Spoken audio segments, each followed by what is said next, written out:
Today we're going to solve 1- and 2-step equations. Solving equations, or solving for a variable, means you have to undo everything else that's going around that side of the equation for that variable. So, for example, m plus 12 equals 10. Your variable is m, so we have to undo that plus 12 on that side of the equation. So what we do is we take the inverse of the positive 12. The inverse of positive 12 is a negative, or a minus 12. Alright, so in order to get rid of that plus 12, we're going to have to subtract 12, because 12 minus 12 is 0. Okay, so to balance an equation, if you do something to one side, you have to do the exact same thing to the other side. So if we're subtracting 12 on the left side, we also have to subtract 12 on the right-hand side of that equal sign. So that leaves us with m on the left, and 10 minus 12 is a negative 2 on the right. And that's your final answer. Let's take a look at number 2. You see where g is. This is the variable we want to solve for. Okay, it's attached to a negative 9 or a minus 9. So in order to get rid of that minus 9, we're going to add it to both sides. That will get rid of it on the side with the variable, leaves you with g. And negative 2 plus 9 is a positive 7, and that is your answer. Okay, number 3, negative 7 times y. So it is attached to that variable with a multiplication. So in order to get rid of it, the inverse of multiplication is division. So we're going to divide by negative 7. So negative 91 divided by negative 7, negative divided by negative, is a positive 13. Okay, in number 4, you see a divided by 9. So it's attached to the a by division. The inverse of division is multiplication. So we're going to multiply by 9. And if you multiply by 9 on the left, you have to multiply by 9 on the right.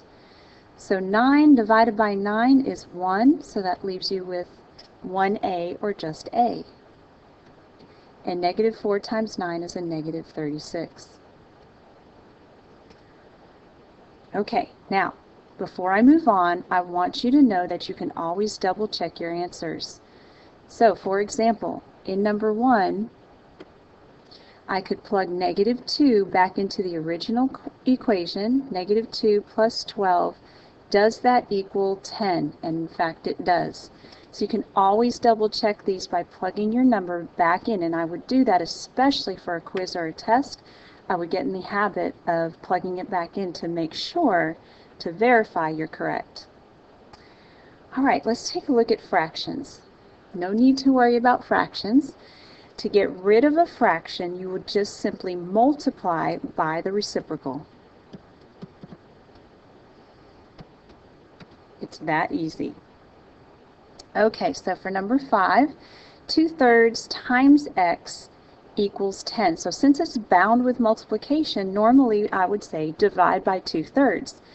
Dividing by a fraction is the same as multiplying by the reciprocal. So that's why we skip the division and go right to the last step, which would be multiplying by the reciprocal of 2/3, which is 3 over 2. So it's simply flipping. Reciprocal, you're going to take the numerator and denominator and flip the numbers. Alright, if you do it to the left, you've got to do it to the right. Okay, so what does that do? 3 divided by 3 is 1, 2 divided by 2 is 1, so you're left with x. Now on this side, this is the same as 10 over 1. Okay, so you're multiplying the top, which is 10 times 3, or 30, and then you multiply the bottom. 1 times 2 is 2. 30 divided by 2 is 15. So 15 is your final answer. Okay, I'm going to leave number 6 for tutorial since it's very close to number 5. All right, number 7, you get negative 6 over 5k equals 12. So this time it's a negative. I'm still going to multiply by the reciprocal. So the reciprocal of negative 6 over 5 is negative 5 over 6. So the reciprocal, all it does is flip the numbers. You keep the negative. Negative 5 over 6. Remember, this whole number is like a 12 over 1 here. So you get k equals.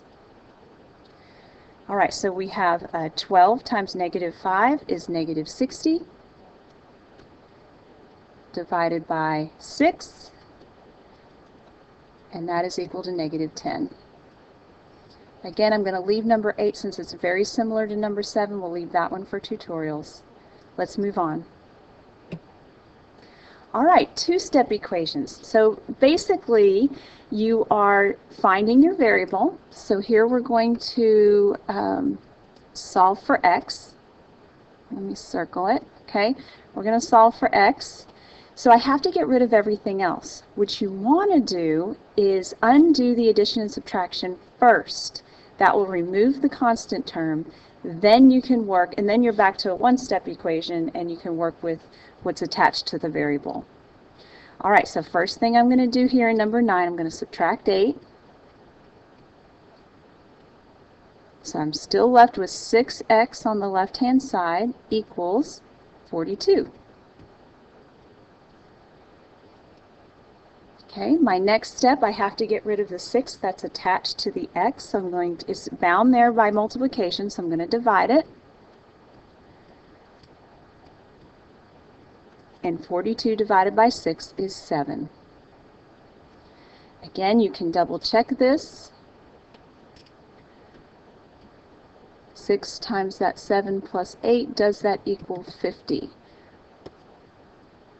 So if you plug the x back into the original equation, we're going to end up with 42 plus 8. Does that equal 50? In fact, it does. So you can double check that way. Okay, I'm going to leave the rest of the evens for tutorials, so let's move on to number 11. Okay, number 11, I find my x. I know what I got to do. I got to get rid of that plus 9. So the inverse of a plus 9 is a negative 9 or a minus 9. That's my first step. And you can even cross it out if you want to. So 13 minus 9 is 4 equals negative 4x. Then my last step is to divide by negative 4 to get rid of the negative 4. 4 divided by negative 4 is a negative 1. And I'm done. All right, number 13 has a division. So let's take a look at what we do there. First, I have to get rid of the minus 7. So I'm going to add 7 first. Always get rid of your plus or minus that's attached first. So I still have x divided by 2 equals 16. So now I have to get rid of x divided by 2. I have to get rid of that division of 2, so I'm going to do that by multiplying.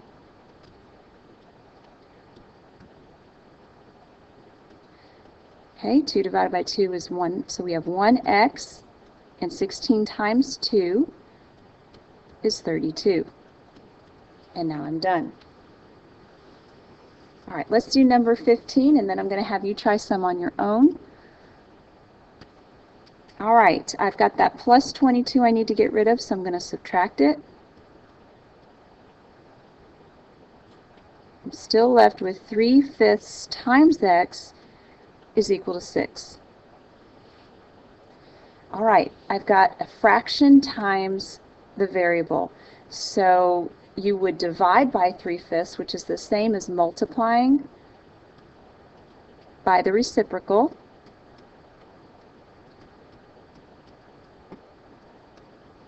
Okay, so that gets rid of the fraction here. And I'm left with x on this side, and then 6 times 5 is 30 divided by 3 over here. which is a positive 10. Okay, so I've left some for tutorials in case you need some extra help. We'll go through a warm-up and then your assignment on the next class day.